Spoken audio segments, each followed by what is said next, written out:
Hello, I'm doing a book review, and the book I want to review is The Passage by Justin Cronin. Now, The Passage was published in 2010, and it's a post-apocalyptic novel. Now, a lot of people have compared this to other post-apocalyptic novels like The Stand by Stephen King, or Swan Song by Robert R. McCammon, or The Road by Cormac McCarthy. Now, I never read The Road, so I don't know how well this compares to The Road, but I have read The Stand and Swan Song, and this does have a lot of elements in it that do remind me of those two books, and it also has some elements of I Am Legend by Richard Matheson in this, but basically, the book is basically in two halves, basically. Like, it's one book, but the first half of the book and the second half of the book almost seem like they should be two separate books, because the first half of the book is really about how the world ended and what led up to the world ending. The second half of the book actually jumps ahead to 100 years in the future. But basically, it begins where the government is working on this virus that they discovered. Basically, it started out where these scientists were trying to find a cure for cancer, and they discovered this virus which might actually be able to fight cancer. But basically, like, the government gets a hold of this, and basically what they're trying to do is they're not just trying to cure cancer, but they're essentially trying to beat death, basically. Like, they're trying to make this virus actually make a person live forever. So what happens is they end up experimenting with this virus on 12 death row inmates, and so they inject them with the virus, but what happens is it causes the death row inmates to mutate into these creatures, and these creatures that they mutate into, I almost want to say that they're vampires in a way. Like, I don't know if that's what you would really call them, but there are characters in the book who do refer to them as vampires, but basically they're like these albino creatures, and they feed on blood and stuff, and basically what happens is they keep each of them in their own separate room. But what happens is eventually these creatures end up escaping, and and basically when they escape, they spread the virus, because anybody who's bitten by one of these creatures and lives will end up getting infected with the virus and will end up mutating into one of them as well. So basically they spread the virus across the entire planet, basically.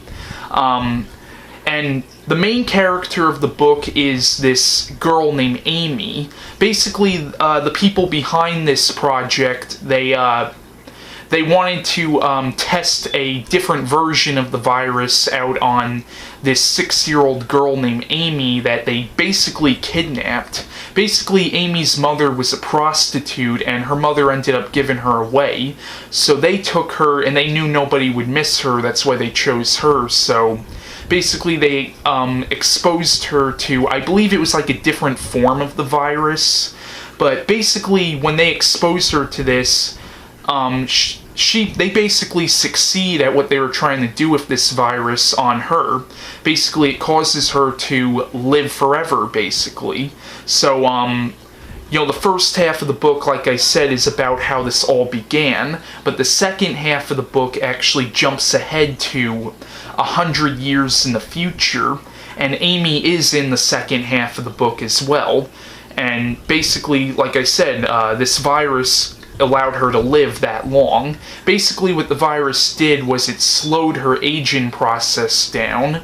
So basically within the course of 100 years, she only aged like 10 years. So in the second half of the book, she appears to be a girl of about 16 years old. So really she only aged 10 years within 100 years.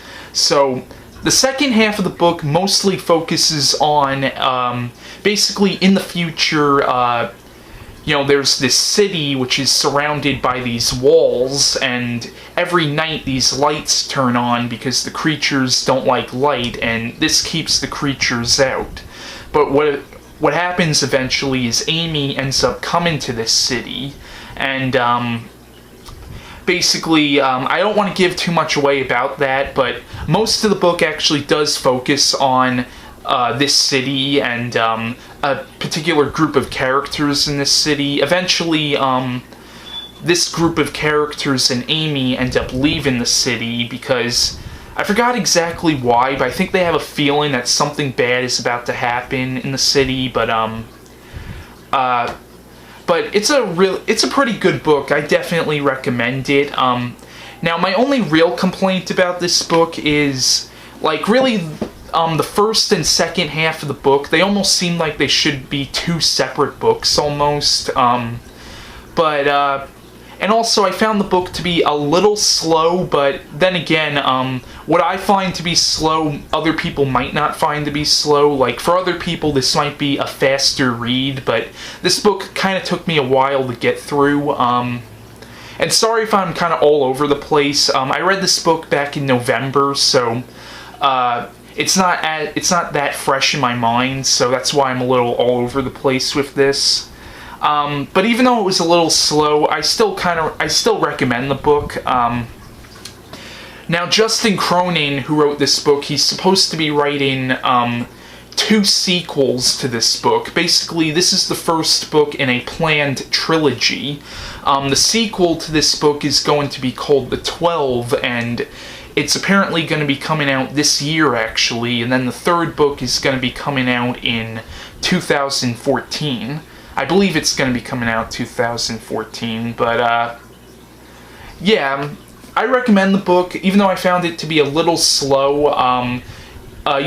You might find it to be a faster read than me. I just found it to be a little slow, but yeah, that's my review on The Passage by Justin Cronin, and bye.